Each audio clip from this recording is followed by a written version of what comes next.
Juhej Slovenija, spet je čas za novo zgodbo. Spet smo v bivaku pred Slovenskim planinskim muzejem, tokrat se bomo pa preselili na jugozahod Slovenije, kjer so ljudje tudi skozi stoletja težko preživeli, ampak ker so bili trdni, tako kot smo trdni tudi mi, jim je to tudi uspelo. Zagotovo poznate zelo dobro slovensko obalo, mogoče pa poznate tudi hribe nad obalo, notranjost slovenske Istre, tako imenovane Šavrine.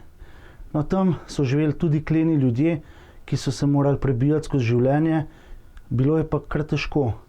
Na srečo je bilo relativno blizu mesto Trst.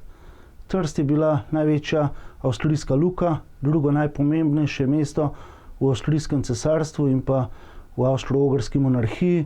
In tako v drugi polovici 19. stoletja ljudje hodijo množično v Trst iz okolice prodajati kmečke viške.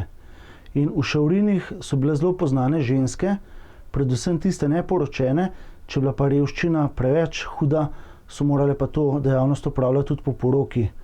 One so vsako jutro naložile na svoje vozičke jajca, mleko in ostale kmečke viške in hodile proti Trstu dolgo in naporno pot, da so tam zaslužile nekaj cekinov.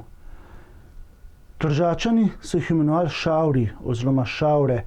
To je pomenilo nekako blato, kajti poti, ki so bile prevožene z njihovimi vozički, so bile navadno umazane od živalskih iztrebkov in tudi šavrinke so bile umazane od tega, tako da so jih kar malo slabšalno klicali. Ampak svojo voljo in močjo so zdržale in tako preživljale svojo družino. In tudi danes bomo morali stisniti pesti, ko bo konec korone, ko bo konec epidemije, pričakujemo gospodarsko krizo, katero bomo pa zmogli premagati, če bomo dovolj močni. In jaz verjamem, da bomo. Zato pravim, bodimo kot šavrinke, bodimo močni. Zaenkrat pa ostanimo doma in ostanimo zdravi.